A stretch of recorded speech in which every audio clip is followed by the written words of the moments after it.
Isulong natin ang pagkakaisa ng uring manggagawa at magsasaka, ang ating sandigan sa pakikibaka tungo sa pambansang demokrasya.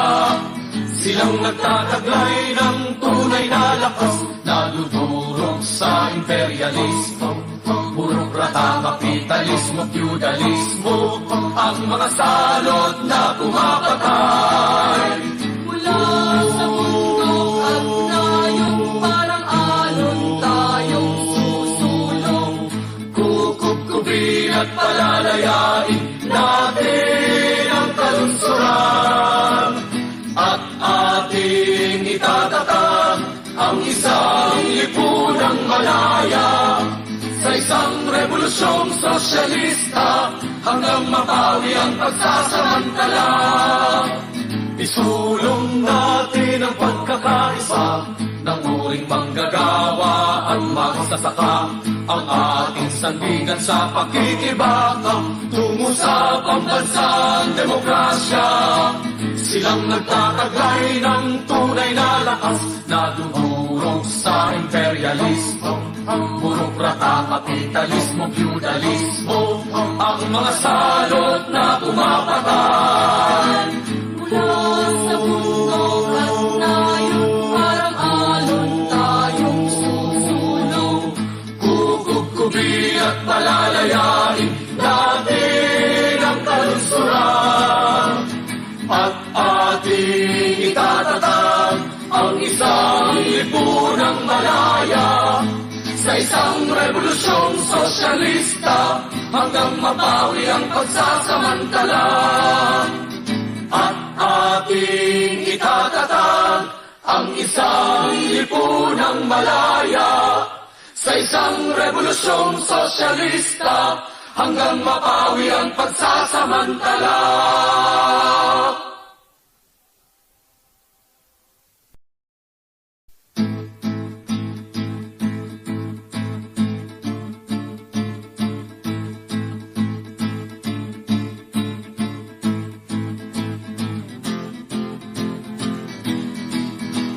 Isulong natin ang pagkakaisa ng uring manggagawa at magsasaka, ang ating sandigan sa pakikibaka tungo sa pambansang demokrasya.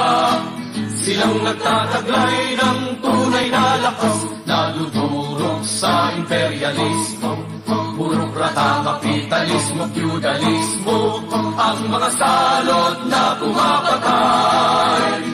mula sa bundok at nayong parang alon tayong susulong, Kukupkupin at palalayain natin ang kalunsuran, at ating itatatag ang isang lipunang malaya sa isang revolusyong sosyalista hanggang mapawi ang pagsasamantala. Isulong natin ang pagkakaisa ng uring manggagawa at magsasaka, ang ating sandigan sa pakikibaka tungo sa pambansang demokrasya. Silang nagtataglay ng tunay na lakas, nadudurog sa imperialismo, burokrata, kapitalismo, feudalismo, ang mga salot na pumapatay. mula sa bundok at nayong parang alon tayong susulong, Kukupkupin at palalayain natin ang kalunsuran, at ating itatatag ang isang lipunang malaya sa isang revolusyong sosyalista hanggang mapawi ang pagsasamantala. At ating itatatag ang isang lipunang malaya sa isang revolusyong sosyalista hanggang mapawi ang pagsasamantala.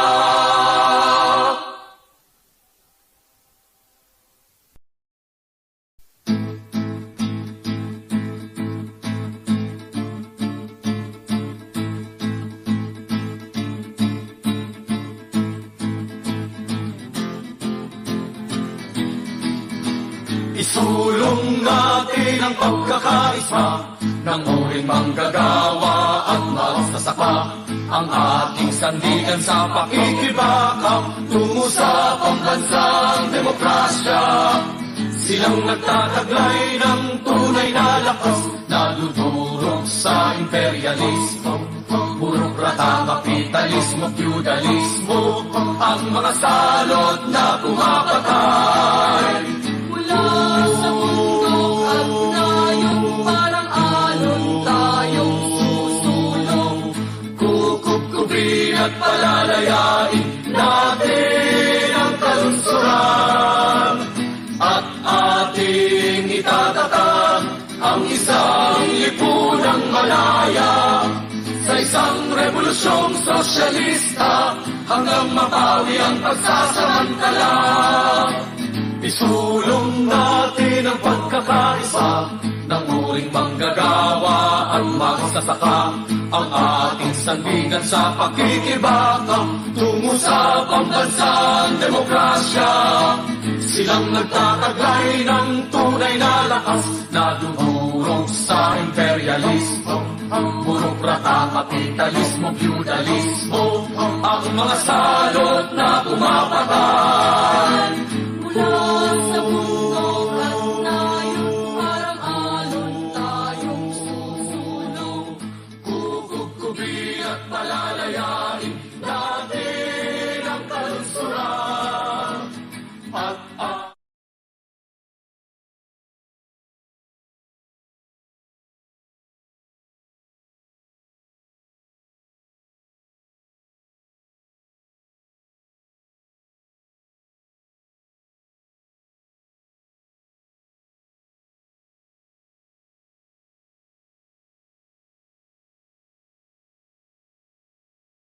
Philippines.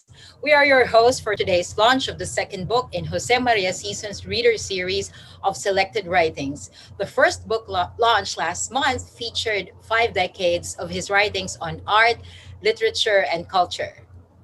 The book today has a seemingly daunting title, On the Philosophy of Marxism Leninism Maoism. But relax lang, because when we talk about philosophy, we talk about the love of wisdom, knowledge, and how we answer questions and solve problems. Yes, we talk about the importance of 3 philosophers, Karl Marx, Vladimir Ilyich Lenin, and Mao Zedong. As thinkers and doers, they teach us that another system is possible for the 99%, for the working class, for all those talking about revolutions, and for all those who believe in alternatives to a world driven by profit. Remember, Sarah, how Marx wrote, the point is not only to interpret the world, but to change it?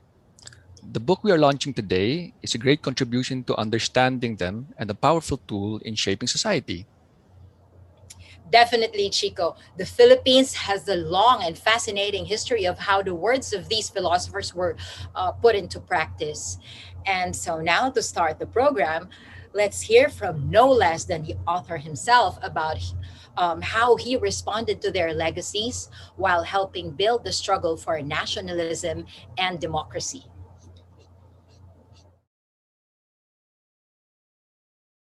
An analyst, an always youthful teacher of philosophy, and a continuing student of people's struggle and movements, let us welcome Professor Jose Maria Sison.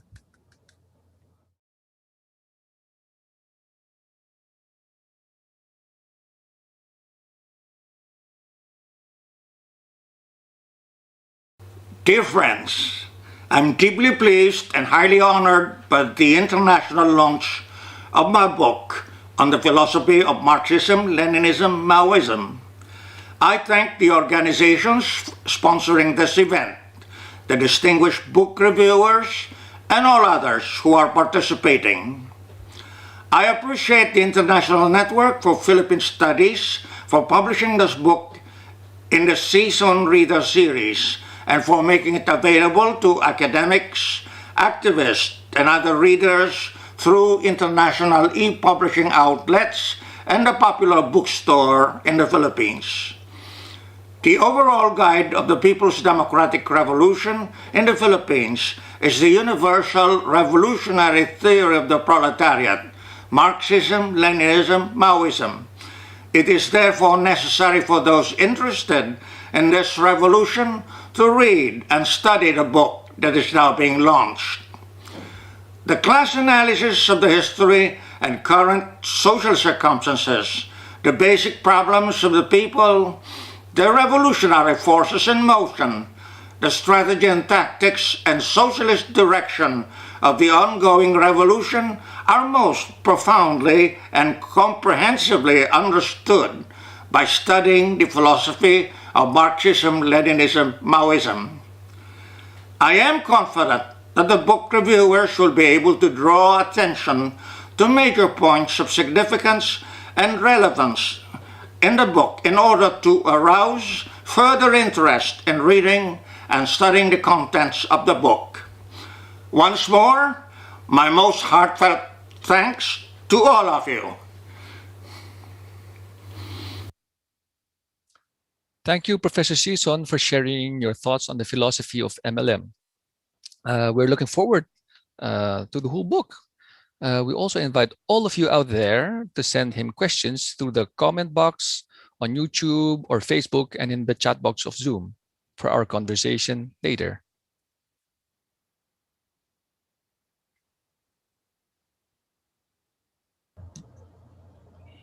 How these philosophers have actually put their political philosophy in poetic verse. Let us now hear from cultural workers Jen Brinkman and Noel Saturay recite poetry written by Marx and Mao and a poem on Lenin. The rock wings fanwise, soaring 90,000 li, and rousing a raging cyclone. The blue sky on his back he looks down, to survey man's world with its towns and cities.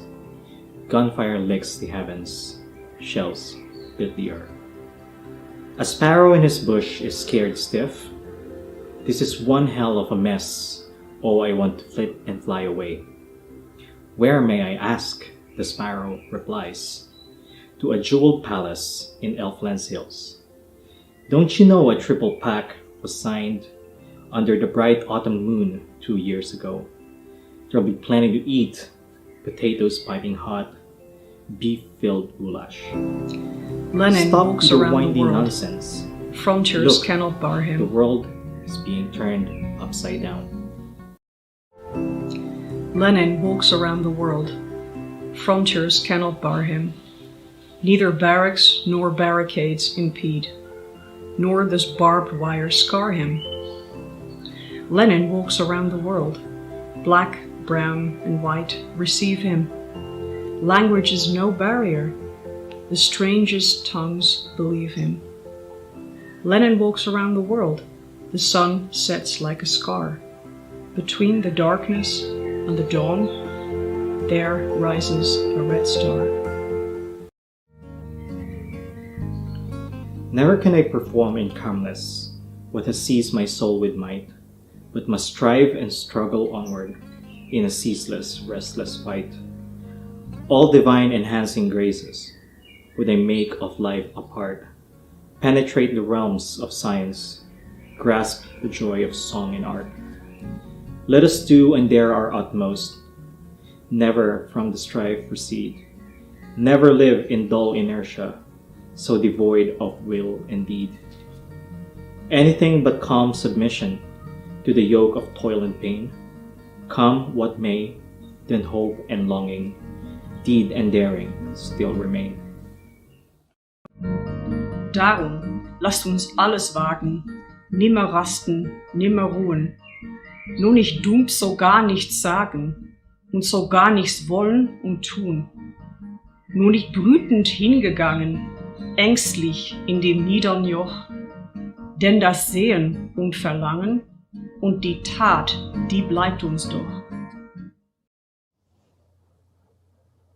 We have just listened to Two Birds, a dialogue by Mao Zedong, Lenin by Langston Hughes, and Sensation by Karl Marx.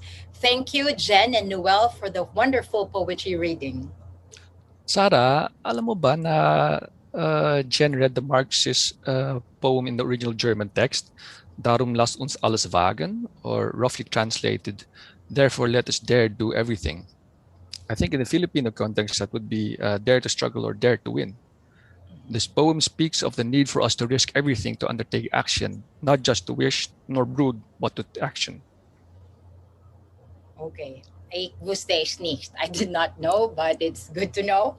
Um, but hey, Chico, do you see these revolutionaries are philosophers and poets as well, like Marx, Lenin, and Mao? Professor Sison wrote articles and statements, interviews, and poetry understood by the masses and studied by intellectuals from different generations. Together, these become a powerful force to defend ourselves against attacks and overcome challenges to advance the struggle. Yes, thank you. Um, Now, let us hear what our three guest reviewers have to say about the book. Sure. Our first reviewer is from the Congress of Teachers and Educators for Nationalism and Democracy, Best Teachers Org, my org, and is a core group member of the Philippine Ecumenical Peace Platform, which advocates for justice and peace. Let us all welcome and hear from Professor Jerry Imbong. Good afternoon, everyone. First of all, I would like to thank the editor, Julieta de Lima, and the author for inviting me to review his latest publication. I congratulate Professor Sison for the second part of uh, Sison Reader book series. It is a great honor to be part of this book launching, especially that the contents of the book are very much in line with my field, philosophy. I first heard of Professor Sison during my high school days in the late 80s in Cebu. Back then, I was actively involved in a cultural group in our parish. It was also during that time that I was initiated to the student movement. During weekends, we would discuss, the gospel. We would do some gospel reading, Bible study, and afterwards, we would collectively study also PSR, for the Philippine Society and Revolution. That was my first encounter with Professor Sison. My second encounter was when I was in the seminary from 1996 to 2004. Together with fellow seminarians and junior religious sisters, we would discuss some of Professor Sison's writings, especially during our exposure immersions to various sectors. By studying his works, I was able to apply the Christian faith to concrete conditions in our apostolate areas. When I left the seminary in 2004, I was fortunate enough to find a teaching position at the Colegio de San Juan de Letran in Intramuros, Manila. During my first 3 years, I taught theology. However, I decided to transfer to the social science area since my master's and PhD is in the field of philosophy. Letran boasts of its famous alumni in various fields of specialization. In its 400 years of existence, Letran has produced prominent leaders from top government officials, media and legal personalities, businessmen, heroes of the revolution, educators, men of cloth, and even saints. One common thread that binds all these exceptional figures is the unwavering love for God and country, propelled and animated by Letran's ideal of Deus Patria Letran. Jose Maria Sison is one of the greatest political theorists Letran has produced. As a revolutionary, he stands alongside Apolinario Mabini and Emilio Jacinto, both notable Letran alumni. As a poet, writer, and artist, he joins the ranks of other famous Letran alumni like Francisco Balagtas, Bienvenido Lombera, and Rolando Tino.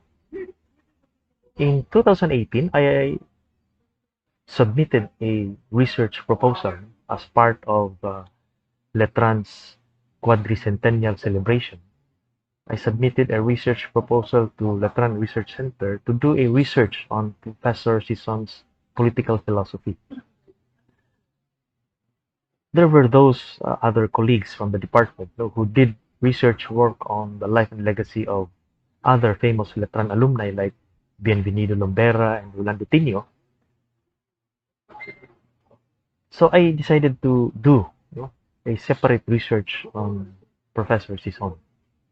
Since the research was about political philosophy, I immersed myself with Professor Sison's works, reading some of his major works. And this was my third encounter with Professor Sison. During the course of my research, I was also able to interview regarding his views on critical theory or the Frankfurt School. The excerpt of this interview is included in this present volume. I came to know more about Professor Sison when I became a core group member of the Philippine Ecumenical Peace Platform, or PEPP. As a church-based peace advocate, we would always welcome Professor Sison's initiatives to pursue the peace process. We admire his passion in advancing the peace talks. Bishop Bert Calang of the Iglesia Filipina Independiente, my co-worker at PEPP, would always tell stories about his experiences with Professor Sison and other NDFP consultants in Europe. As peace advocates, we were saddened by the Anti-Terror Law Council's inclusion of Professor Sison and his wife, Julie, in the list of designated terrorists. Reading the essays contained in this book made me realize, first and foremost, the importance of philosophy in our work as members of the academe and as social activists. As the title suggests, the current volume is about philosophy, or the link between philosophy and politics. The French philosopher Alain Badiou argues that philosophy should be conditioned by, quote, actually existing forms of politics. This means that philosophy must be able to be at the service of politics, which should lead political activists and militants with an answer to the classical question, what is to be done? This is exactly what the present volume delivers. The essays found in this book provides us with answers to the question, what kind of philosophy must we adopt? And how can philosophy be at the service of politics? The present volume is an antidote or an antithesis to what the French Marxist or philosopher Louis Althusser calls passive or resigned philosophy. The philosophy found in this book is an active philosophy. When you say active philosophy, that is philosophizing, submitting to the order of the world, because we know that the order of the world can change. It is dialectical. In this second sense, to take things philosophically has to do with knowledge of the rational necessity of the course of the world or evolution of history. It is putting philosophy to work in a practical way. The collection of essays and articles in this book is an affirmation for all the historical, theoretical, and practical reasons that the time is right and the moment is favorable for taking critical stock of the state of MLM philosophy. Arguably, this book is able to demonstrate MLM's revolutionary nature and how to putting it into work without delay on various scientific problems, some of which have direct bearing on the class struggle today. This fine work is an outcome of more than 4 decades of conceptualizing and appropriating the universal theory of the proletariat. If it is true, as the Marxist and psychoanalyst Erich Fromm postulated, that Marx's writings and thought have been given a one-sided treatment and distorted interpretation, emphasizing only the economic aspect of his teachings and little on the philosophical humanist aspect, then this present work is a visionary response to this diagnosis. By amalgamating the materialist philosophy found in the works of Marx, Lenin, and Mao, Professor Sison highlights the basic philosophical assumption that one must start not with man's ideas, man's consciousness, but with the real man and the real conditions of his life. This seminal work, uh, the work on Marxism, Leninism, Mao Zedong Thought as Guide to the Philippine Revolution, narrates the historical process of applying MLNZT in concrete circumstances of the Filipino people. It starts with an analysis of Philippine history and society, affirming the semi-colonial and semi-feudal character of present-day Philippine society. Subsequent topics deal with refuting the errors committed by revisionist renegade party members such as right opportunism, left opportunism, bourgeois subjectivism. The fierce ideological struggle within the party eventually led to the publication of a comprehensive and important documents of the party. These reaffirm our basic principles and rectify errors and other important documents.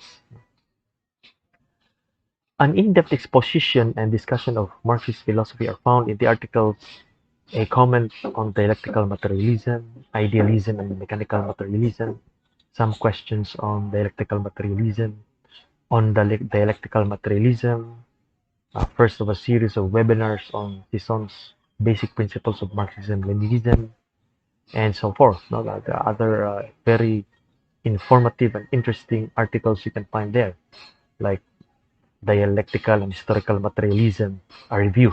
These are all philosophical in nature. What weaves these philosophical essays together, and perhaps the greatest contribution of the work, come from its emphasis on the unity or fusion between theory and practice. Acknowledging the primacy of practice, the author asserts that philosophy's role is to raise actually existing practices to the level of theory. Interestingly, this volume contains 4 articles that deal with the church involvement in the fight for social liberation, as well as a critique of its ideological underpinnings. These are the articles that deal with these topics are the role of the church in social change, ideologies in the Philippines, Sophism of the Christian social movement, and ideology and religion in the Philippines. These 4 articles can become useful tools for church people as they continue to link arms with the basic sectors of society in their struggle for building a truly just, democratic, and free society. As the author suggests, at the philosophical level, there are the basic principles that completely differentiate Marxism, Leninism, Maoism from either of these two, that is, Christianity and bourgeois realism. But at the political and social level, there are grounds of dialogue and cooperation for those who are patriotic and progressive. Lastly, on the philosophy and Marxism, Leninism, Maoism, the book is a timely response to the increasing demonization and vilification of activists and revolutionaries in the country. The series of malicious red tagging and consequently the harassment, threats, and intimidations that accompany it calls for a more resolute and persistent political and ideological work in order to disseminate these marvelous ideas to the vast majority of the Filipino people and apply these in their everyday struggle for social liberation. After all, as Mao reminds us, social practice is the only criterion for truth. Thank you, and once again, good afternoon. Thank you, Professor Imbong. Teka, okay. Let's do isang bagsak, but let's not do it on the table or else our camera will move. So let's everybody put their hands out like this. Raise your hands. One bagsak for Professor Imbong. Go. Okay, one more time, one more time. That was just practice. One more time, one more time. Put your hands out. And one bagsak for Professor Imbong. Okay. Our second reviewer is a translator, an interpreter, a writer, and a political activist. Her novel, Sovietica, is about life in the USSR. and can be read in Russian, French, Dutch, English, and Sinhalese. Let us hear from Irina Malenko. I have the honor of reviewing Professor Sison's newest book on Marxism, Leninism, and Maoism philosophy. It is a great book in the sense that it is a collection of his works on the topic of philosophy of Marxism, Leninism, and Maoism for the last 50 years, which is a very substantial period of time. It's important, first of all, because of the growing importance of the revolutionary theory for the international communist movement. In our modern times, there are far too few authors who properly and deeply develop a revolutionary theory in our concrete modern conditions, because unfortunately many younger comrades in different countries still lack the deep theoretical knowledge of the classic works. In this sense, this book could not be more timely. We live in a period of great changes. We feel it every day. Professor Sison stressed in his various works of the last few years that this is the eve of upcoming great revolutionary changes, and we should be well prepared for them. It is our duty to acquire the necessary knowledge in order to defeat the decaying capitalist system and to build the new, better world. And I think this book is an excellent instrument for us to achieve this knowledge that we will need so badly. As Professor Sison correctly states, having the materialist scientific outlook and applying dialectical materialism facilitate the understanding of all matters and the solution of problems in the revolutionary process. So it is really essential for us to have a proper knowledge of the revolutionary theory. There are works collected in this book which are aimed at audiences with various level of knowledge of the revolutionary theory, from the basics to much more deeper analysis of various Marxist books. So if we start from the basics, I can mention here such works as Basic Principles of Marxism Leninism, written in the 1980s, on Proletarian Standing Outlook, Introduction to Marxism Leninism Maoism, which was written very recently this year, in January this year. And of course, if we look at in-depth analysis of such classic works as On the Origin of the Family, Private Property, and the State by Friedrich Engels, and also the discussion of Anti-Düring by Friedrich Engels, and general views of Lenin's theory of modern imperialism, all of these are excellent examples of how revolutionary theory can be not just studied, but also developed in our modern times. It's about reviewing and further developing basic principles, as Professor Sison correctly states. This book also gives us as foreign comrades a good guidance in the history of the revolutionary movement in the Philippines in the context of Marxist, Leninist and Maoist teachings. It's important not only for the young people in the Philippines themselves, but also for comrades in other countries, as it allows us to learn from each other's experience of struggle. And Professor Sison's works show how revolutionary theory is applicable in the concrete practice of the Philippines. Many of those things are not well known in other countries, particularly in Eastern Europe, so I think it would be great if our Eastern European comrades could familiarize themselves with those works. I think also the experience of the rectification movement in the Philippines is particularly interesting and important for our comrades in Eastern Europe today, because unfortunately when it comes to Marxist, Leninist and especially Maoist philosophy, there are some deep divisions. As a lot of people in Eastern Europe these days, people of my age and older, because we studied Marxism, Leninism at universities, a lot of people think we know it all, but in fact, quite often our knowledge is superficial. and not really tied to practice. So I think we have a lot of work to do in Eastern Europe in relation to this. So we need work. We need such books as this one. Also, very important for us is question on the Mao Zedong thought on Maoism. Because simply in Eastern Europe we lack knowledge of Mao's works. We lack it very badly. When I read Kajoma's tribute to the great communist Mao Zedong, written in 1976, it brought a lot of personal memories for me. I was 9 when Comrade Mao passed away. I remember because it was in September, the school year just started. At that time, I didn't know much about him, probably like young people in Western Europe today, in Eastern Europe as well, know very little about Stalin and a lot of very negative opinions and so on. That's because the relationships between Soviet Union and China at that time, at the time of Comrade Mao passing away, was at its lowest point probably. So there was no opportunity for us to familiarize ourselves with his teaching.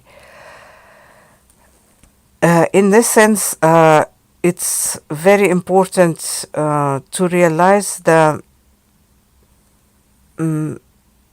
what we are lacking by not knowing Comrade Mao's works. As Professor Sison correctly points out, Maoism is the third stage of the development of the universal theory and practice of the revolutionary proletariat. The great contributions of Mao and the 6 components of Maoism will always stay in the history of the revolutionary movement. He writes also that we should underscore Mao Zedong thought as the further development of Marxism Leninism.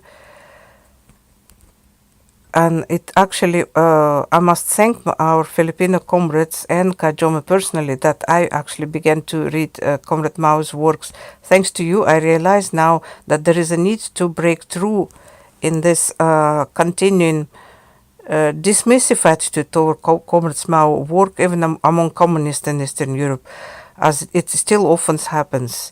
We overcame this about Stalin because Stalin's works were also not available to general public during the Brezhnev years. And I think now we can and should overcome this sort of attitude towards Comrade Mao's works as well.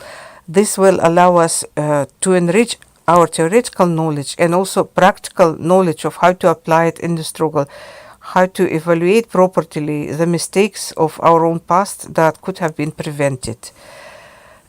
Soviet bureaucrat communists after Stalin were quite often arrogant and a bit chauvinistic, even though they would have denied it. Hence this attitude that only our Soviet theoretical works were correct, and this dismissive attitude towards works of comrades from other countries. And today we are paying the price, among other things, for this kind of attitude. What I also find particularly inspiring in Kajoma's newest book is that it's not just about theory, it's about detailed application of this theory in practice. In such works as Build the Bolshevik Type of Party and Revolutionary Mass Movement, Marxism Leninism Maoism Thought as a Guide to the Philippine Revolution Development,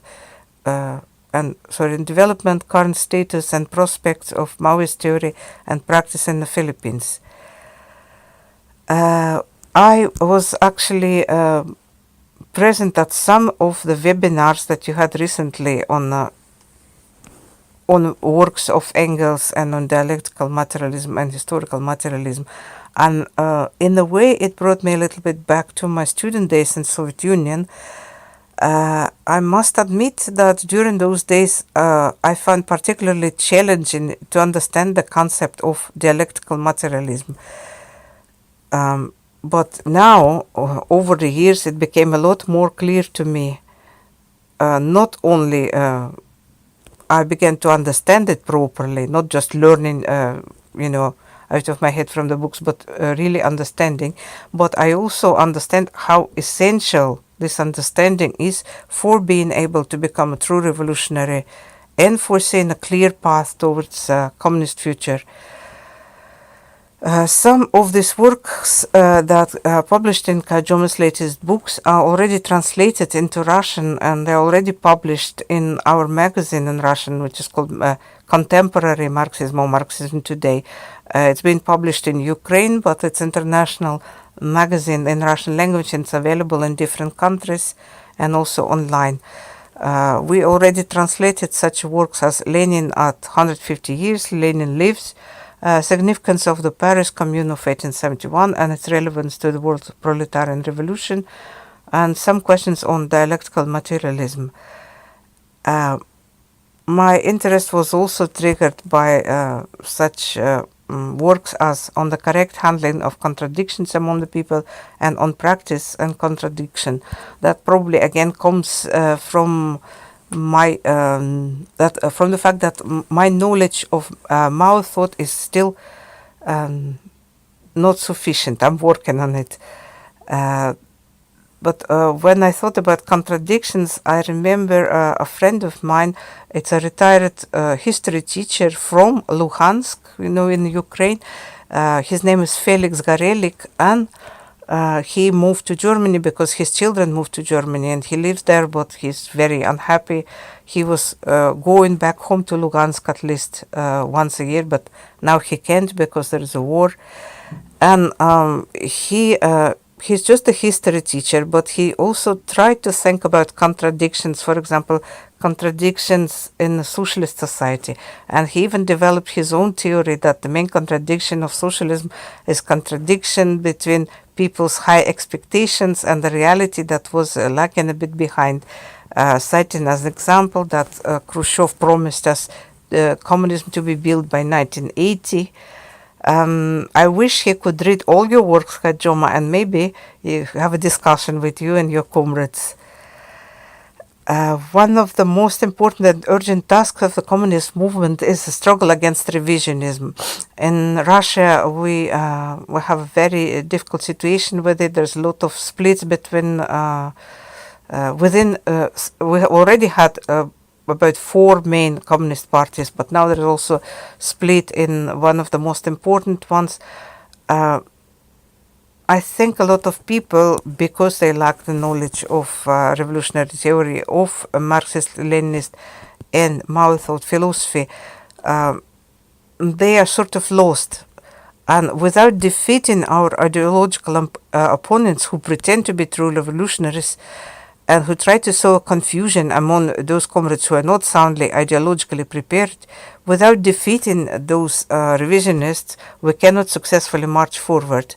So in this sense, such works as Stand for Socialism Against Modern Revisionism and On Trotsky and Other Slanderers, I think are very important. I think most of the works included into this book are very important to translate into other languages. We already made a suggestion to make a compilation of Kajoma's most important works so that we can translate his works, let's say even several volumes of his works in Russian and publish it in Russian language.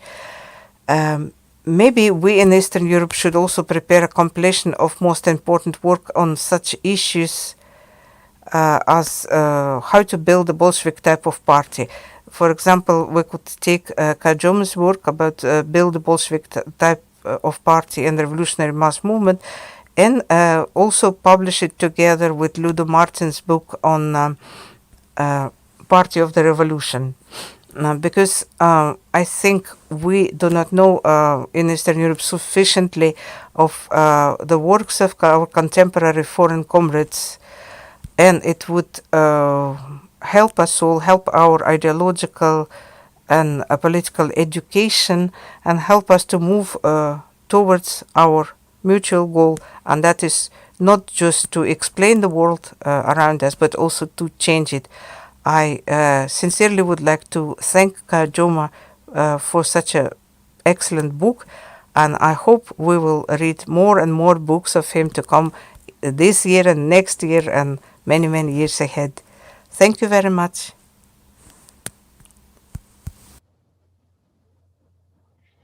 Sharp as ever, poignant as always. Thank you, Comrade Irina.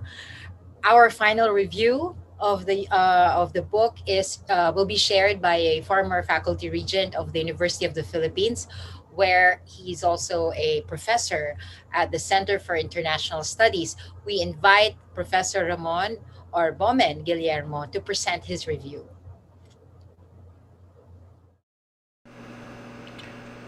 Hindi isang tanong, kundi isang imperatibo para sa sangkatauhan ang pagkikibaka at pagwawagi laban sa kapitalisang sistema sa ika-21 na siglo.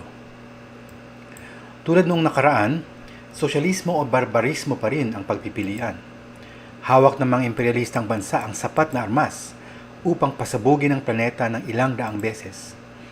Nilalamon at winawasak ng walang kabusugang mga korporasyon ang natitirang kalikasan, samantalang ang mayorya ng sangkatauhan ay walang sapat na makakain at serbisyong panlipunan sa kabila ng hindi na masukat na kayamanan ng iilang tao.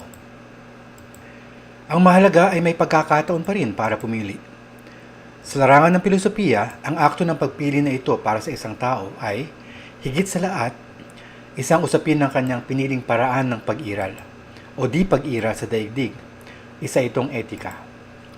Gayunpaman, masasabing masalimot ang katayuan ng etika sa anyo nitong moralidad sa teoretikal na balangkas ng klasikal na Marxismo. Unang-una, nalalaman ng sinumang Marxista na ang anumang moralidad ay hindi maihihiwalay sa isang partikular na pangkasaysayang yugto, umiiral na superstruktura at makuuring interes. Mabisa ang kritika ng Marxismo laban sa di umano'y universalidad o ipinapangalandakang eternalidad ng mga sistemang etikal. Ngunit sa kabilang banda naman ay malinaw at matingkad ang paninindigang etikal at moral na damdamin ni Marx at Engels sa lahat ng kanilang mga sulatin, kahit pa sa mga pinaka-teoretikal sa mga ito. Sa kanyang kritika ng programang Gotha, hindi tinanggihan ni Marx ang moralidad o etika per se. Ang tinatanggihan lamang niya ay ang etikang patuloy na nakakulong at nakapaloob lamang sa abot-tanaw ng lipunang burges. Sa gayoy, ang kailangan ay isang etikang lumalampas sa mga hangganang ito. Malinaw na isang bukas na tanong o proyekto ang paglampas na ito sa larangan ng etika sa bahagi ng mga kilusan na ngayon ay nakalubog sa buhay na praktikang mapagpalaya. Dulot ng kasilimuotan ng usaping ito ay lumilitaw ang ilang problematikong pagtingin sa etika kahit sa loob mismo ng mga kilusang revolusyonaryo. Ang una ay ang makaisang panig na kanang pagkakamali na halos eksklusibong itinatanghal ang aspektong moral ng mga akda ni Marx at Engels. Sa ganitong paraan ay naisasantabi at nasasapawan ng estruktural na pagsusuri ng kapitalismo at ang mismong kritika ng ekonomiyang pampolitika na siyang masasabing pinakamalaki at pinaka-orihinal ng mga ambag ni Marx at Engels. Kahit minsay mabuti ang intensyon, nahuhulog ang ganitong direksyon sa mga ilusyon na hindi kritikal ng humanistikong universalismo na pinunan ni Jose Maria Sison. Ang ikalawa naman ay ang kaliwang pagkakamali na ganap na ibinabasura ang etikal na konsiderasyon bilang burges sa esensya at inuturing ang ganitong mga pagbubulay-bulay bilang malaking sagabal o pamigil sa ultrasektarian at superkaliwang mga aksyon na wala di umanong kinikilalang anumang makatao o di makataong mga hangganan. Ang isa pang suliranin ay ang pinagmumulan o batis na tinatawag ni Engels sa anti-Düring na proletaryong etika o moralidad. Kung ito nga ay may tuturing na filosofiya, ano ang magiging mga batis nito bilang filosofiya? Ito ba ay eksklusibong maibabalangkas ng mga akademikong philosopher batay sa mayaman na tradisyon ng kanluraning filosofiya? O kahit pa isama na natin ang mga dakilang tradisyong Asyano? Sa isang banda, bagamat may karaniwang mapagmaliit at limitadong pagpapahalaga kay Marx, hindi talaga kinikilala ng burges na akademya ang mga ambag ni na Engels, Lenin, Stalin at Mao sa filosofiya. Hindi sila itinuturing na katanggap-tanggap kahit bilang paksaman lamang ng kasaysayan ng filosofiya ng ika-20 taon.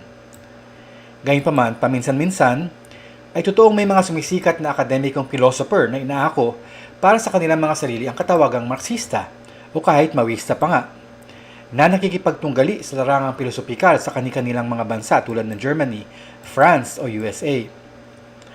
Maituturing ba sila bilang pangunahing mga inspirasyon sa pagbubuo ng proletaryong etika? Kung interesado man sila rito at dito rin sa Pilipinas? Hindi sinasabi ditong hindi sila maaaring maging mga batis. Ang tanong lang ay kung maaaring maging pangunahing mga batis ang ganitong uri ng filosofiya. Lalo pang malaking problema ito para sa Pilipinas na hindi maituturing na isang bansa na nagbibigay ng labis na pagpapahalaga sa filosofiya o pamimilosofiya.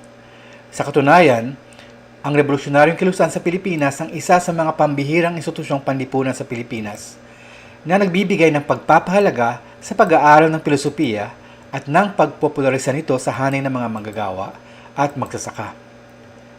Totoo na marami pang kailangang iwasto at paunlarin sa ganitong linya ng gawain, ngunit malinaw na ang filosofiya ng kilusang revolusyonaryo ay hindi maihahanay sa mga akademikong filosofiya.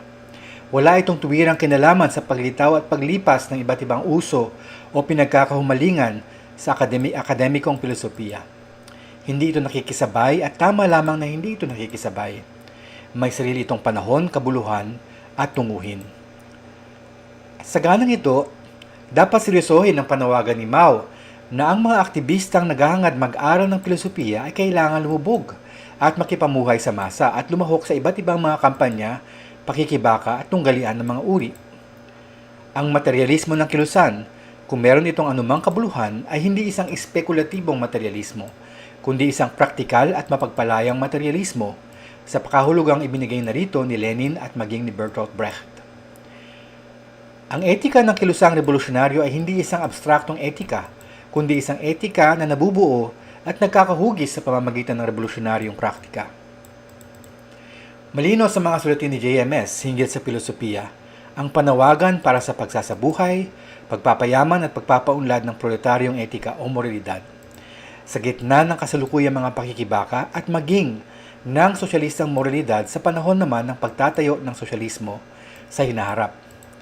Tampok ang temang ito higit sa lahat sa kanyang pagpapahalaga sa kategorya ng kontradiksyong di-antagonistiko, na bagamat unang sumulpot sa mga pilosopong Soviet noong 1930s, ay bukod tanging binigyan ng higit na wastong elaborasyon ni Mao.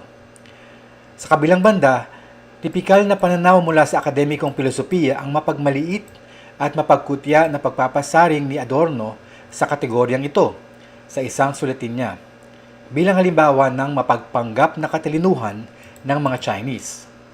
Kahit pabunga ito ng mayaman na karanasan ng pagre-revolusyon ng daan-daang milyong tao na nagkataon lamang ay hindi mga Europeo. Sa katunayan, kung mayroon mang akda ni Mao na kumakatawan sa praktikal na filosofiya na masasabing nagkaroon ng malalim na epekto sa praktika ng mga Maoista sa Pilipinas, ito ang akdang hinggil sa wastong paghawak ng mga kontradiksyon sa hanay ng mamamayan. Mahalaga ang interview kay JMS kung saan nagbigay siya ng pagsusuri at komentaryo sa sanaysay na ito ni Mao. Lumaganap ang sanaysay na ito ni Mao sa internasyonal na antas bilang bahagi ng maliit na koleksyong binansagang 5 sanaysay hinggil sa filosofiya na naglalaman din sa mga bantog na sanaysay na hinggil sa praktika at hinggil sa kontradiksyon. Sinangayunan ni JMS ang palagay ni Mao na sa maraming pagkakataon ay maaaring mangibabaw ang mga di-antagonistikong paraan ng pagresolba sa mga kontradiksyon sa hanay ng mamamayan tulad ng diskusyon, pangangatwiran, panghihikayat at edukasyon.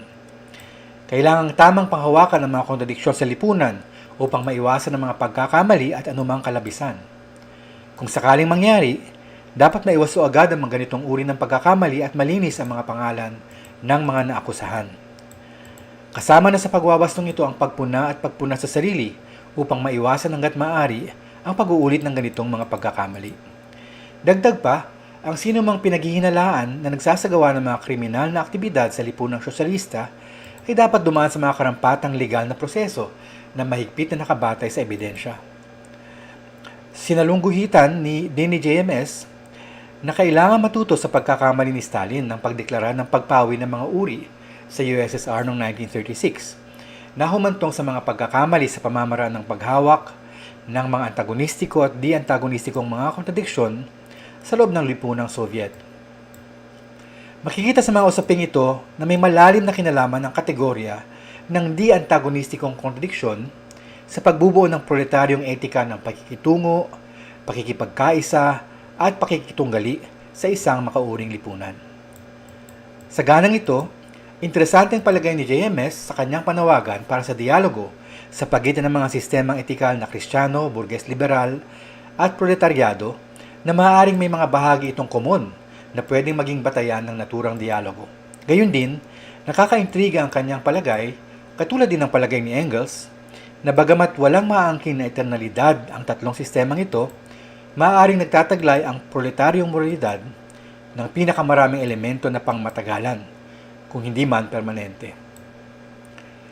Mababatid na humahalaw ang proletaryong etika sa pakahulugan ni JMS sa mayayamang mga aral, kapwa ng mga tagumpay at pagkabigo ng mga nakaraang karnasang revolusyonaryo sa dating USSR, China, Vietnam, Indonesia, Cuba, at ng iba pang mga positibong kilusan sa daigdig.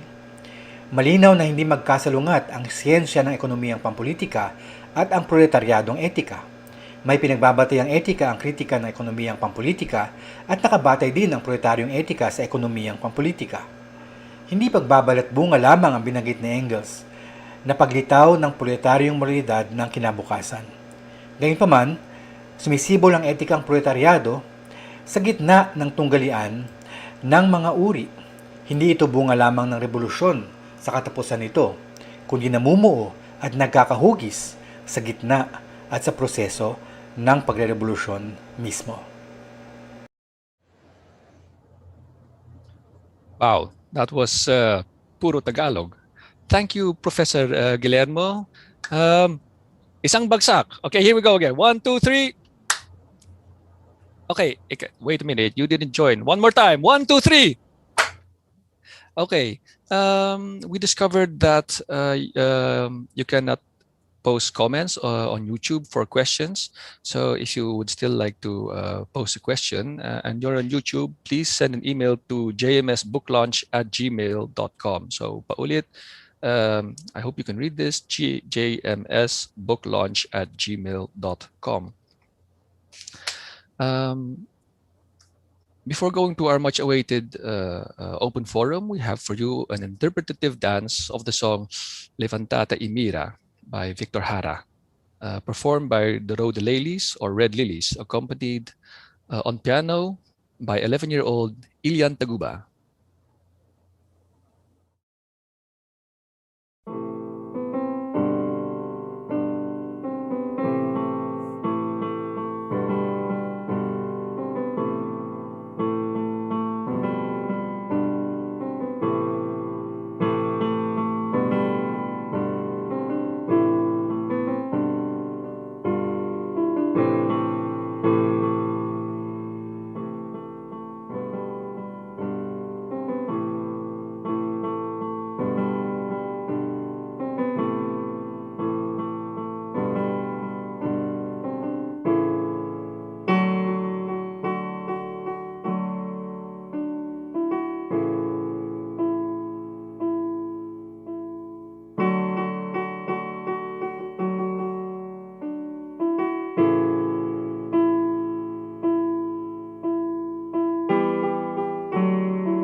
Thank you, Ilian and the Roli Ladies, for a beautiful and heartwarming performance. Also, so much history lies behind this piece. Victor Jara was a Chilean poet, singer, composer. He was a political activist, tortured and killed during the dictatorship of Chilean President Augusto Pinochet, a dictatorship fully enabled by United States imperialism all throughout those dark years. And this song is one of Jara's most famous musical compositions, Levantante e Mira La Montana, or Rise Up and Look at the Mountain, or as we Filipinos know it, Tumindig Ka. At this point, Chico, we now open the floor to a conversation with Professor Jose Maria Sison himself. So may we request all to raise and respond to the many questions you have prepared. So, and please make them straight to the point so we can devote more time to the Q&A. There are actually questions that have been sent to us, so I have the honor to read the first one. Professor Joma, are you ready? Okay, Yes. first question. Kajoma, ready?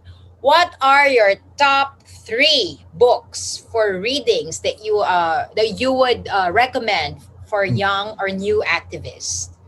The 3 question only. is difficult, but too many books to choose Okay. from. But anyway, I will try to give you the most necessary readings one has to make at the beginning. So first, you have the Communist Manifesto. Then second, let's have something from Lenin, what is to be done. And then from Mao, let's have correct handling of contradictions among the people. And that gives us an opening to, the great proletarian cultural revolution. Wow. Chico, Yes, fire away. yes, there are more questions. Ito lang, 3 lang din What slogans best capture the gist or spirit of MLM philosophy? Well, I would say the first slogan would be divide one into two. Do not be so much awed by something whole. There's nothing you cannot analyze, no? So divide one into two. That's actually a simple expression of contradiction, no? And the study of contradiction. Then next is to rebel is justified. So that covers a lot of ground. But I mean,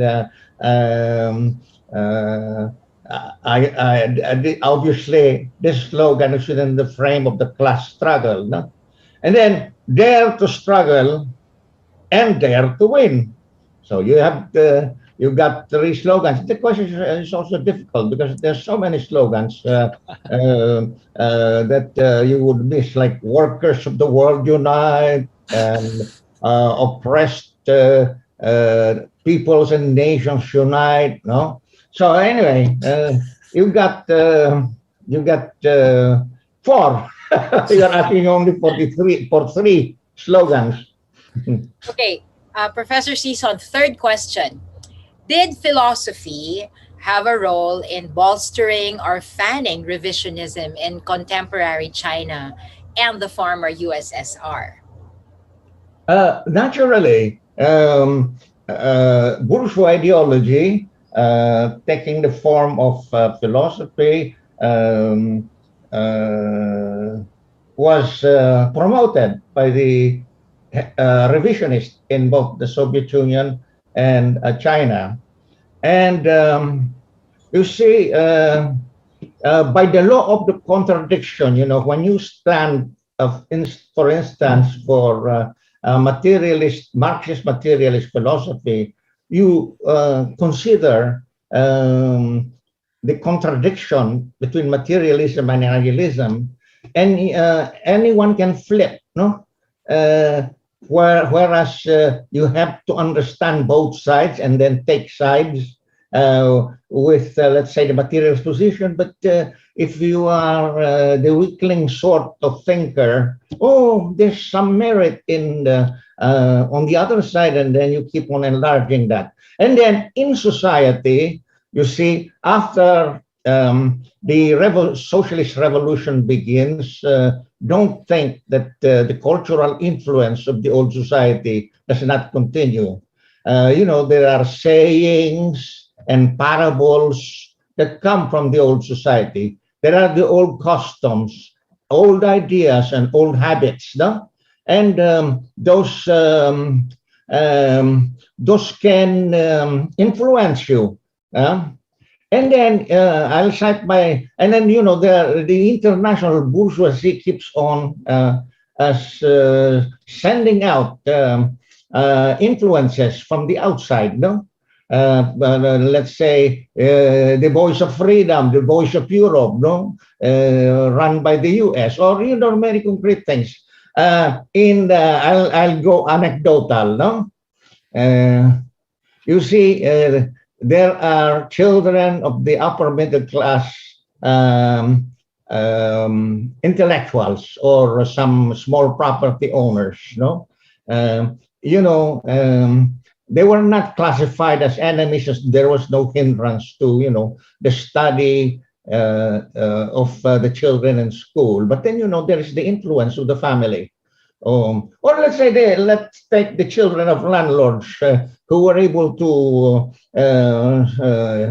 who have been able to continue in the new society. They'll tell the children, oh, this area used to be ours, no?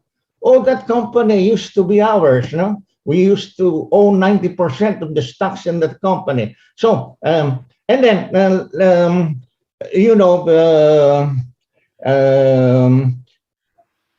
officials of the Chinese society travel.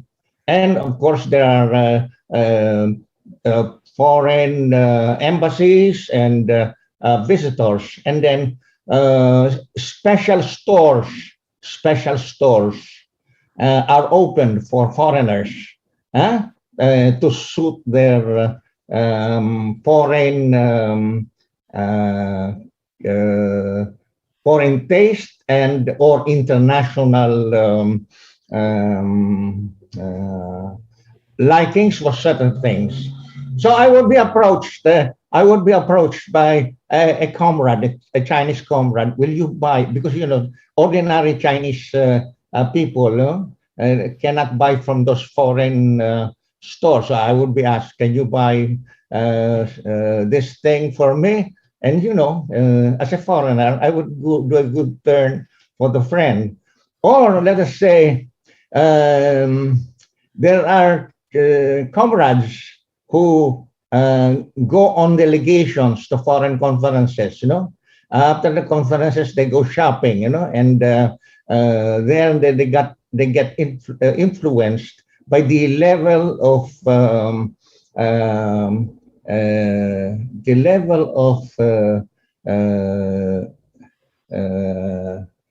things. There are things not readily available in a socialist society. The capitalist society is ahead, in producing, these high-tech products. It could be, say, in the 1950s, cameras would be a big deal, no? So the country bumpkins of the East Germany would be so impressed, no? They become impressed with the West having those cameras. Then you have the video recorders, and then so many other things. Because the socialist society has not reached the stage of producing these new things, these electronic products.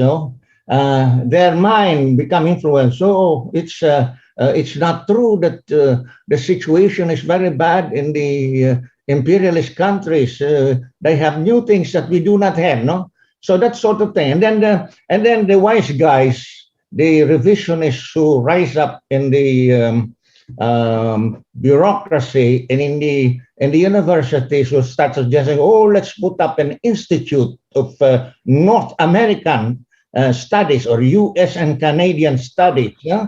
So under the guise of knowing more about the world, no? And of course with emphasis on the West. Studying under the auspices of the Institute of Marxism Leninism would look antiquated, no? And the new thing that is attractive to the students would be the Institute of North American Studies, and students would flood into the subjects, into the classrooms of this institute. Also, that's how that's how a socialist society can be penetrated. But there can be a good thing that will arise from what has already happened with the Soviet Union and breaking up, and China become capitalist like Russia. What is good is that the increase of imperialist powers make the crisis of the world capitalist system worse. And so in the forthcoming rounds of class struggle between the proletariat and the bourgeoisie, there will be bigger opportunities, wider opportunities for the proletariat to advance the socialist revolution. So that's how philosophy can be introduced forthrightly in its bourgeois form, be it idealist or subjectivist, and but there are there are circumstances that help, no, to discredit, no, what may be considered already as catechism, no, taught in the Marxist classes, no. So they think, this is something new, and because the Western imperialist powers are clever at ideological work, no. They have the think tanks, they have the philosophy departments, and they churn out a lot of ideologies or philosophies that run counter to Marxism Leninism. You just imagine, you have the Austrian school, the Frankfurt school, and all those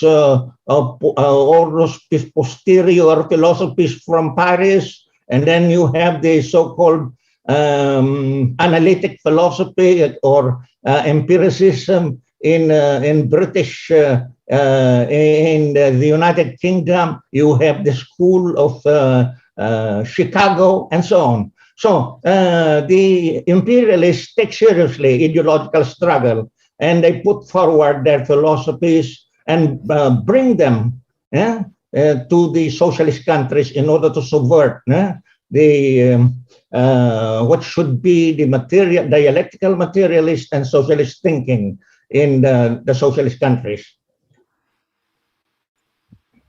Thank you, Professor Sison, for that answer. Another question was, why is it that red political power still exists in the Philippines? Can you elaborate on that, please? Well, red political power still exists in the Philippines, and thanks to the teaching of Mao, that the countryside provides not only the physical terrain, but the social terrain for a protracted people's war. And, you can have a wide agriculture as in the West, large tracts of land operated by rich farmers as well as big agri-corporations, no? You don't have the social terrain there for protracted people's war right now, when agriculture is, when the rural population is reduced to 2%. But in a semi-colonial country like China before 1949, and the Philippines right now, also a semi-feudal country, you have the most numerous class, the peasantry in the countryside. That provides you the social terrain, no? That is the class that will keep blind and deaf the enemy looking for the NPA, and that is the class that will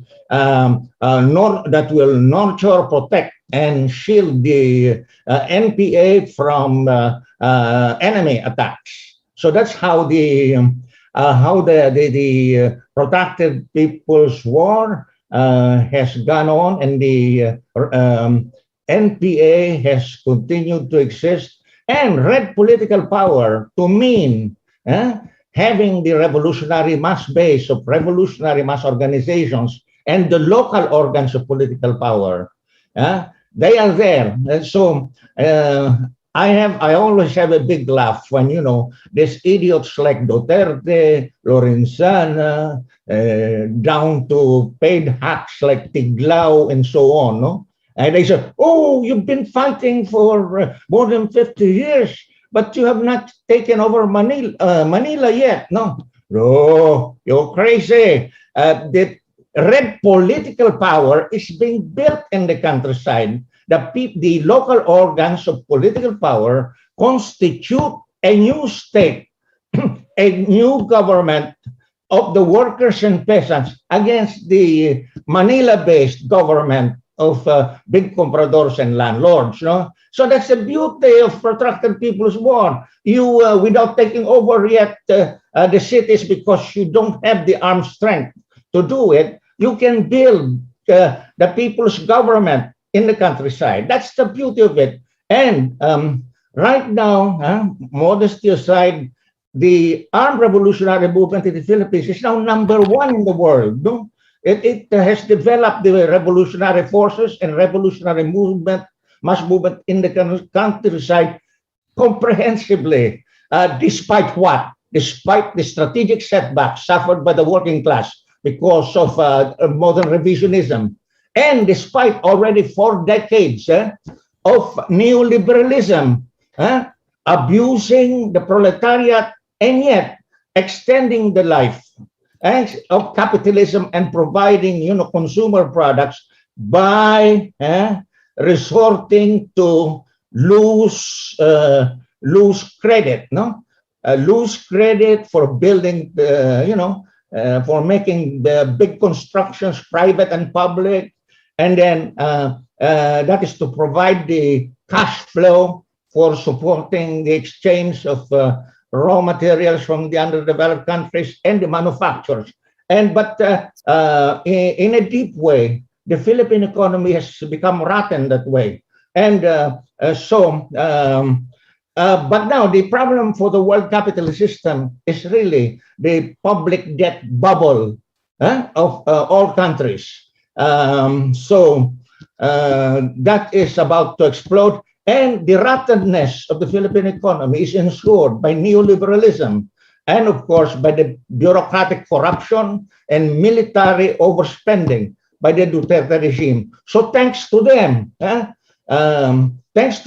is a recrudescence of the Marcos fascist dictatorship, which is the manifestation of a system that is going to pot, that is a system that is decomposing. So Duterte, you have to thank Duterte for being the chief recruiter for the revolutionary movement. He took the place of Marcos. The revolutionary movement advanced rapidly with the son of Agan Marcos thought it could suppress it. Now you have another crazy guy, this Duterte, wanting to suppress the revolutionary movement. But let us see how he can invent claims that he is succeeding at his puppet ways of trying to please his imperialist and reactionary masters.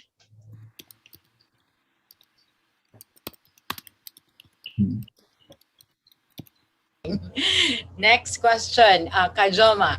How can something like philosophy be in any way related to a politically charged idea like Marxism, Leninism, Maoism? In the history of mankind, there's such a long period, thousands. If you consider slave society, where you saw in the Western philosophical tradition, you have Plato, Aristotle, and then you have the suppression of the rudimentary materialist philosophers, because the ruling class, the slave owners, favor the idealism of Plato. And then came the feudal period, where in the I choose the Western European tradition because that's where you have the sequence of you have social developments and social circumstances under which certain philosophies. So another kind of idealism, or a variant. No, you have the absolute idea of Plato, which was regnant in Greek society and in Rome, starting from the 4th century. You have the ascendance of Christianity, which is objective idealism, and this kind of philosophy ascribing to God everything, dismissing, sweepingly dismissing everything else as the creation of God, serves the feudal aristocracy. So every philosophy that is dominant serves the ruling class, and this and the Christianity availed of only the objective idealist or type of philosophy from slave society. So you have Christian philosophers like Saint Augustine using Plato, Aristotle, then you have Saint Aquinas later on using Aristotle. No? So there is a kinship between the slave masters and the feudal aristocracy in that they exploit a lot of people or put to work on the land. No, but came the bourgeoisie. The bourgeoisie rose up, and very much the bourgeoisie at first with the development of handicrafts and manufacturing, appear to be very much responsible for what they create, without having to pray to the God, And then came then in the field of science, there would be great advances, and mechanical physics of mechanics of Newton would arise. And then among philosophers who look over the entire society, they would make a shift from from divinism to humanism. And before you know it, you reach, before you know it, in my account, I bring you right away to the 18th century of the Enlightenment. No? and this time, the sovereign will is no longer ascribed to whoever is the monarch and someone above, a supreme being above the monarch. The will of the people now becomes the revolving point for the people to be able to move forward. And so you have the concept of the people's sovereignty, and you have the principle of liberal democracy coming up. So that's the first big political breach on the notion that social order is preordained by God, and it is people who make history. That's the beginning. You have to give credit to the liberal Democrats, ascribing to the people, and the bourgeoisie advance, raising the flag of the raising the rags of the poor, the poor peasants and plebeians as their flag. So anyway, came the Industrial Revolution in the 19th century, and you have Marx and Engels within the first half of the 19th century. So a further advance on realistic and practical thinking among scholars and people. And Marx and Engels availed of the advances made by idealist philosophy. That's how they got to know Hegel and turned it upside down to put on a materialist basis the concept of dialectics, and so on and so forth. So the connection between philosophy and politics in Marxism Leninism is maintained by the previous ruling classes, by the previous societies. The overarching idea is the absolute idea or the God. No, now for the first time down on earth, you have a new class looking over the entire universe and the entire society, and then interpreting the universe and human society, and not only interpreting, as Marx pointed out, you have the proletariat with its core of philosophers and professional revolutionaries, as Lenin would point out, determined to change the world. The point is to change the world. That's the teaching of Marx. So philosophy is something you cannot do away with in making a revolution. So as a matter of fact, it is the first component of the three basic components of Marxism, which are philosophy, political economy, and social science. Thank you for that elaboration, Professor Sison.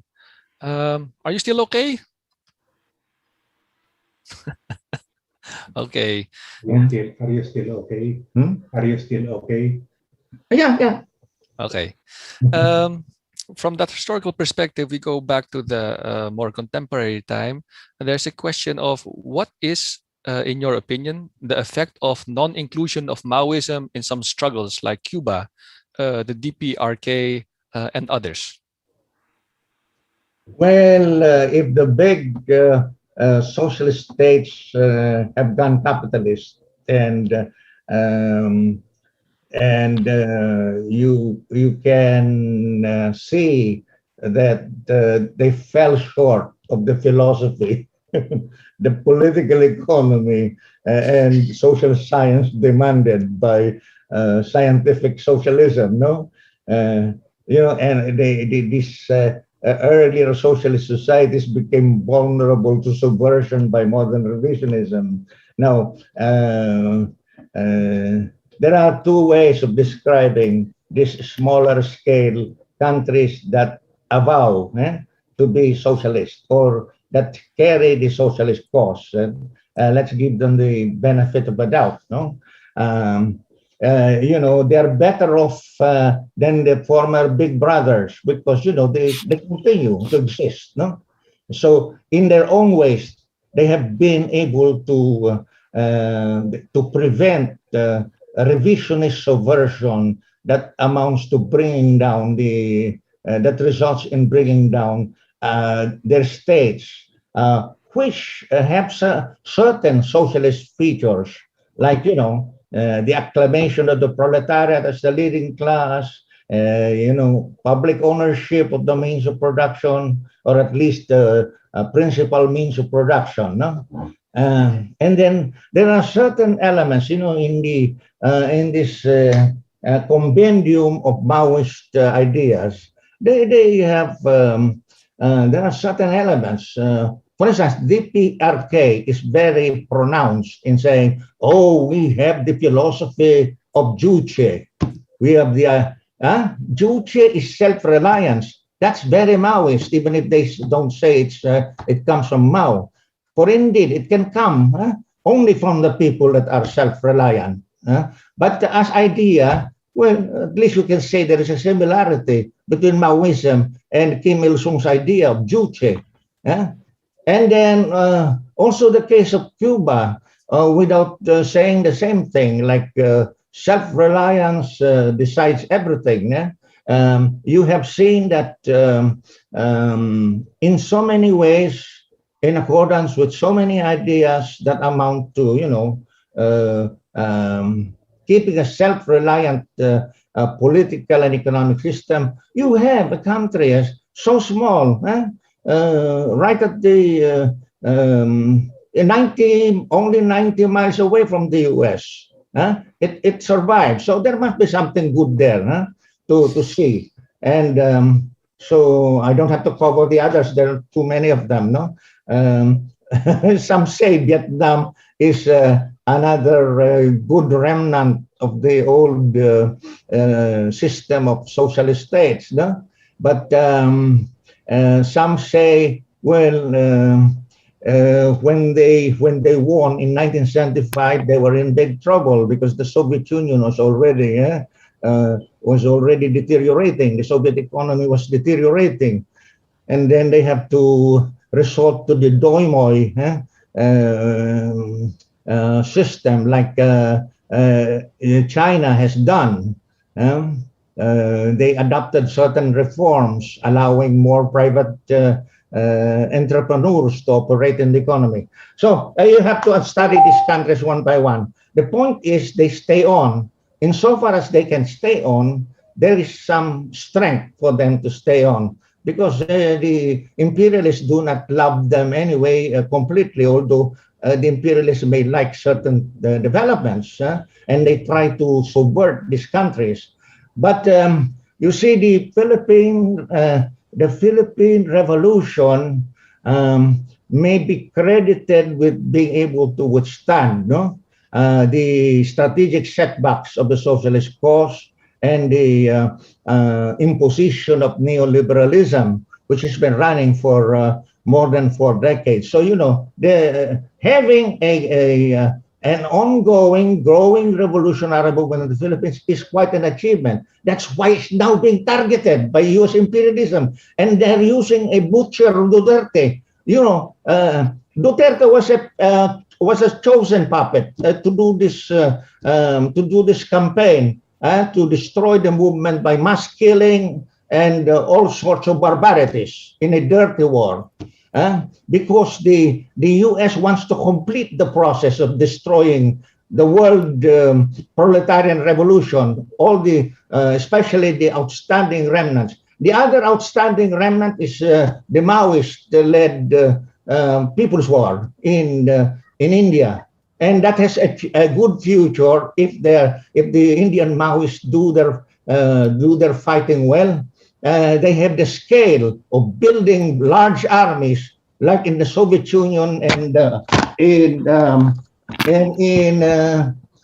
China. No, the Philippines has. This is what is wonderful about the Philippine Revolution. No? You see, the Philippines consists of so many islands, but of course we have already demystified. No? There's thousands of islands, as you say, 11 of those islands carry 94% of the population. So don't be confused by the islands, unless the Chinese imperialism is trying to grab some of them. No,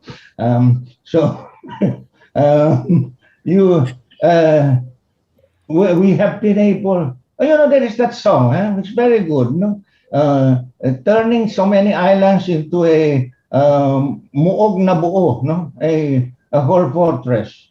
But the Filipinos have always been outstanding in making revolution in the modern world. No, the Philippines was the first to wage successfully the old democratic revolution, Spanish against Spanish colonialism, and the first to fight a Western imperialist power, the United States.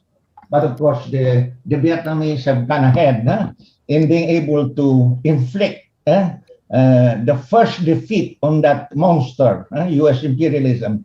So the Filipino revolutionaries have a historical record that is very heroic, and they know, the revolutionary forces know how to preserve themselves and grow strength. It's just right. It's just right that in certain regions, right now in the strategic stage of the strategic defensive, you have squads and platoons and sometimes companies inflicting thousands of wounds on the enemy. And before you know it, there shall be companies and battalions to carry out the strategic stalemate. And eventually, you will have the battalions and regiments that will more speedily carry out the nationwide seizure of power in a general offensive. Great. Okay, I think I have the last question here. You still have a question, Chico? Unless there are more questions, I think this would be the last one from our audience. So, Kajoma, are you ready for this? Yes, China is, by the definition of Lenin, of Go on. Okay, I'm just going to read it. How should we deal with Chinese imperialism, and how are you able to reconcile current China with Mao Zedong's original vision? Well, by the definition of modern imperialism by Lenin, China has all the characteristics, So the only difference there from the imperialist powers in the time of Lenin is that you have a combination of state monopoly capitalism and private monopoly capitalism. They work together in the Chinese example of modern imperialism. So let us review the 5 characteristics. Monopoly capitalism dominates Chinese society, Chinese economy and society. Then you have the integration of bank capital and industrial capital. China can, invest so fast because, the cousins, the brothers and cousins on both sides of the two-tiered economy help each other out with loans. Oftentimes bad loans. China is now sitting on a mountain of bad loans. But at any rate, these Chinese capitalists have been able to grow an industrial economy, contrary before to the notion that China will be reduced to a big comprador economy with the use of these low-tech sweatshop operations. Then you have the export of surplus capital. And the China was very clever at using the surplus from the trade with the US. That surplus in Chinese banks were not entirely Chinese, but they were able to. They have been able to use it for lending to so many countries, up to the this Belt and Road Initiative. Then you have this China in combination with other imperialist powers. China has been trying hard to retain its partnership with the U.S., but the U.S. Has already regarded China as its chief political rival and economic competitor. So China is now compelled to rely more on its combination with Russia. But someday Russia can complain because China is moving into the former Soviet republics like Kazakhstan and so on. And this business, this loan imperialism, lending surplus capital involves gouging terms. The terms are so onerous. So many countries have been complaining. And the U.S. is out to sabotage the expansion of Chinese capital. And then, you come to the 5th feature, In the fifth feature, long ago, since the time of Lenin, the world was already completely covered by global capitalism. Now, what is worse now is there are two big imperialist powers in addition to the traditional ones in G7, makes the world explosive. No? So, and in our region, in the first case of outright aggression, no? China has been claiming the exclusive economic zone and extended continental shelf of the Philippines. Well, China, the post-Mao China can be seen, can be understood most clearly by considering what was done by 1978. I mean, not so many people noticed that as early as 1976, the Deng Xiaoping was already able to make a coup d'etat against the proletariat. And it was the coup d'etat was done in with the combination of the rightist of Deng and the centrist. But by 1978, Mao was completely negated completely because the GPCR, the crown jewel of Maoist ideology, and its practical application in the GPCR was judged to be a complete catastrophe. And Deng Xiaoping, together with the centrists, were able to push the concept of modernization, which means adapting bourgeois economic reforms, capitalist economic reforms, up to allowing the foreign investors to come in order to, accelerate modernization of the Chinese economy and opening up to the U.S. and the world capitalist system. So, and proletarian internationalism has been dismissed as something very narrow, and the wide thing is integration in the world capitalist system. So China has been definitely developing as a capitalist country since 1970 with the dismantling. There was a dismantling of the commune system.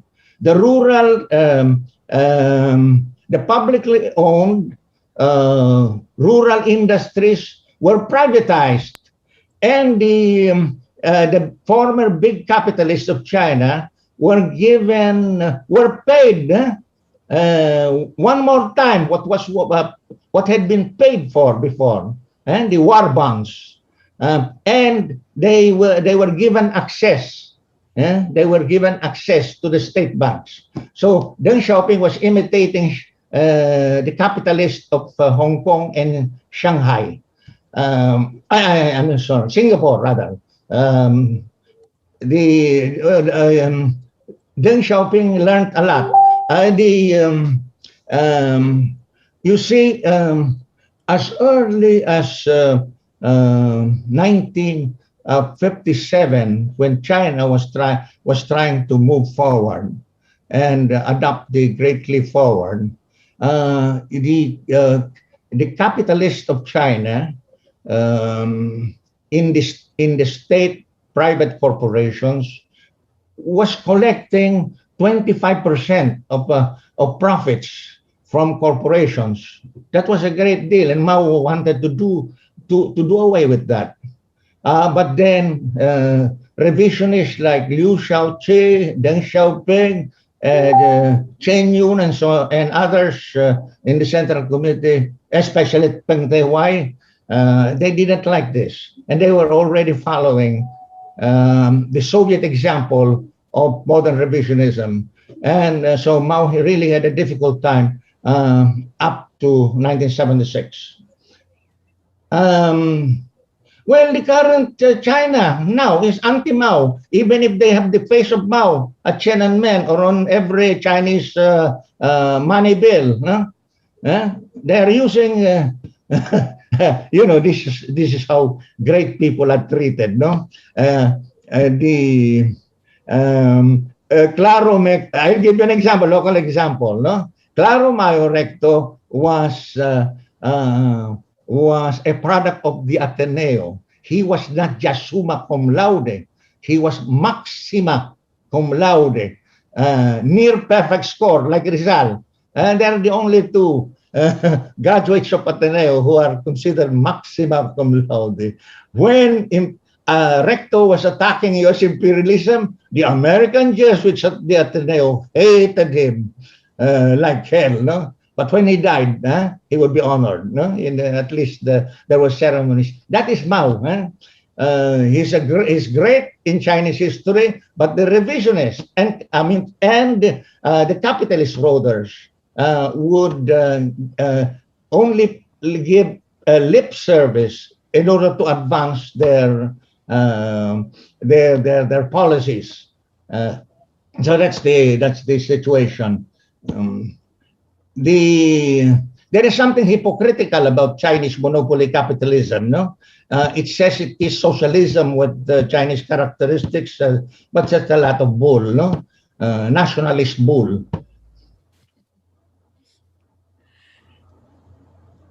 Okay.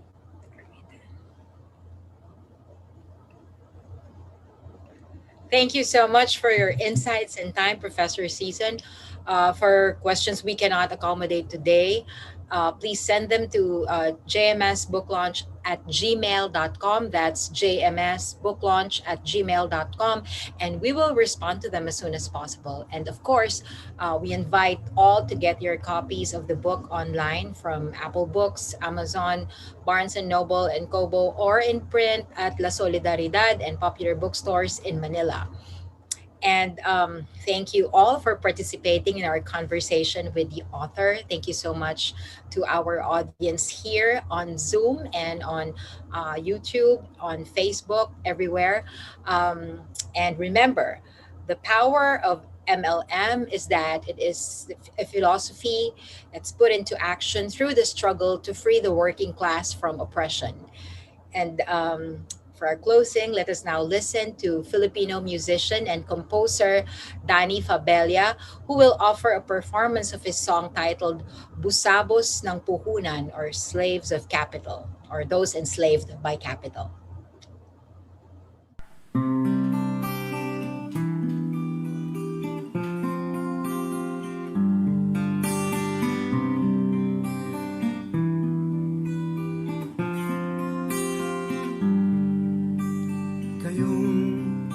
Gabi parang ay laging nagpapagal. Kayong sa bawat oras yaman ang iniluluwal. Bumubuhay sa puhunan at sistemang sa inyo'y nagsakdal. Sa hukuman ng mayaman, hinatulang tamad at hangal.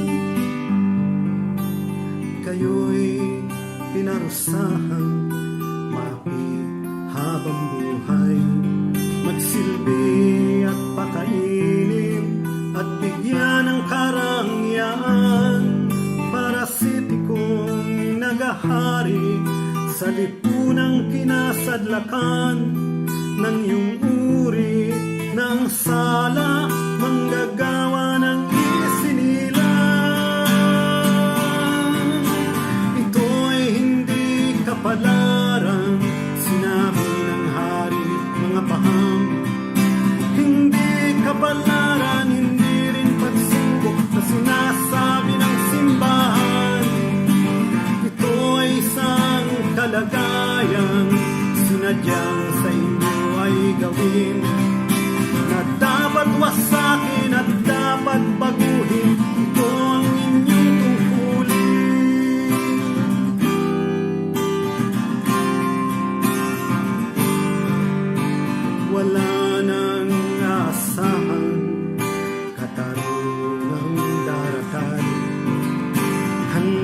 at sa ating batas ang salapi mas matimbang sa dangalan, katuwiran at sa buhay niyo't karapatan na malaunang niyuratan ng Panginoong may kapitan. Ito ay hindi kapalaran, sinabi ng hari at mga baham. Hindi kapalaran, hindi rin pagsubok na sinasabi ng simbahan. Ito ay isang kalagayan, sinadyang sa inyo ay gawin, na dapat wasakin at dapat baguhin. Ito ang inyong tungkulin. Ito ay hindi kapalaran, sinabi ng hari at mga baham. Hindi kapalaran, hindi rin pagsubok na sinasabi ng simbahan. Ito ay isang kalagayan, sinadyang sa inyo ay gawin, na dapat wasakin at dapat baguhin. Ito ang inyong tungkulin, makasaysayang tungkulin.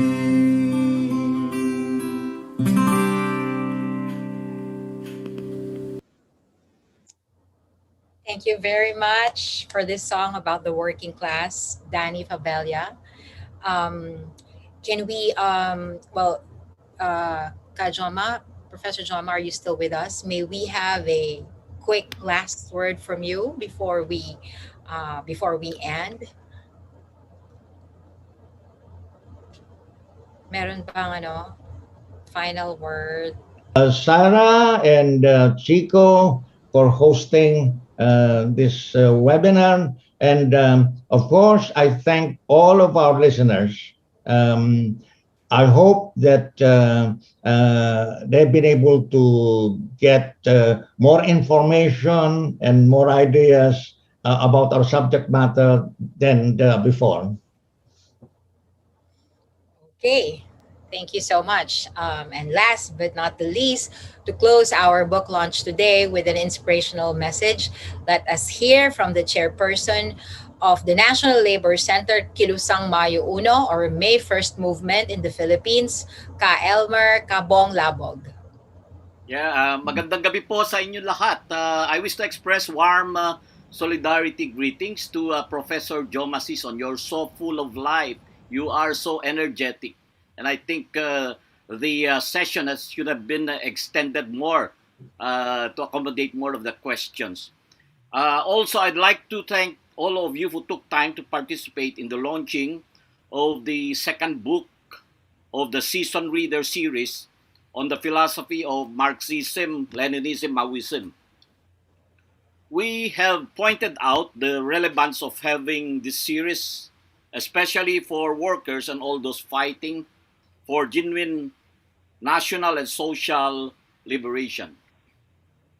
The volume on philosophy lays the basic foundation for the study and application in other fields such as political economy and the revolutionary struggle towards scientific socialism.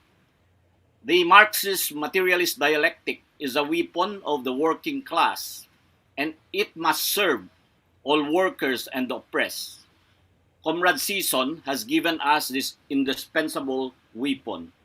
What really matters now is our ability to practically apply our wealth of MLM fundamentals to our daily lives and struggles. For us workers and revolutionaries, the Marxist tool of SICA, or social investigation and class analysis, has been of universal importance and an indispensable tool as it has guided us so much in our task to arouse, mobilize, and organize the masses. In fact, for a long time now, SI alone has been a byword for concrete analysis of concrete conditions. We can enrich the aforesaid indispensable tool by perhaps severing the important suggested powerful reading materials by Professor Jose Maria Sison, which are as follows. One, the Communist Manifesto. Second, what is to be done, and on the third, and the correct handling of contradiction. Selections which are also all my favorites. And so, as Professor Ramon Guillermo aptly puts it, integration with the masses is an important element of every movement. In the Filipino workers' lingo, gawaing masa and not gawaing mesa. The former means integrating and living with the masses. The latter, working most of the time in your office desk. To quote Mao, open quote, communists are like seeds and the people are like the soil. Wherever we go, we must unite with the people, take root, and blossom among them. End of quote. So, lessons from the working class struggles in the history of the Paris Commune, and especially the Great October Revolution, are significant cornerstones of the proletarian revolution and are inspirations to our continuing struggle. The 1917 Bolshevik Revolution virtually changed the face of the earth. The great liberations that followed in China, Latin America, and Vietnam are likewise golden historical events worth drawing lessons from in our present struggles. We are glad that, notwithstanding the limitations and restrictions brought about by the pandemic and continuing persecution against Jose Maria Sison by the US-China Duterte regime, we are still able to make this launch a success. Filipino workers, Professor Joma, are eagerly awaiting for the copies of the series. Although I've heard that it's already available in various bookstores here, I believe that workers in general should have basic knowledge of MLM. This is their theory, this is their practice, this is their very life. For those having difficulty in study, we can have study guides and other teaching aids. This series is definitely of great significance. I am elated to learn from Comrade Irina Malenko, I hope I got her name correctly, that the book has been translated to Russian and made distribution in respectable volumes in Eastern Europe. And so I say, long live, mabuhay, Professor Jose Maria Sison. Long live the working class, long live Proletarian International Solidarity. And in ending, may I say, buy the book. Thank you and good day to all. Thank you so much, Kabong. Long live the working class. Mabuhay ang uring manggagawa. Yes, so events must end, and so we have to say goodbye. Before we do, we would like to thank our reviewers, Bomen Guillermo, Jerry Imbong, Irina Malenko, of course, the performers, the organizers, and special thanks to the technical and creative staff for making this book launch possible. Last but not least, thank you to those who joined us for this online book launch. All interested in purchasing a copy can get it online from Apple Books, Amazon, Barnes & Noble, and Kobo. Also at La Solidaridad and popular bookstores in Manila, Philippines. We hope you enjoyed today's launch. Good morning and magandang gabi to everyone, and looking forward to your support for the next volumes in the Sison Leader Series. Isang bagsak! Please don't leave us yet because we will be playing your favorite song.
Isulong natin ang pagkakaisa ng uring manggagawa at magsasaka, ang ating sandigan sa pakikibaka tungo sa pambansang demokrasya.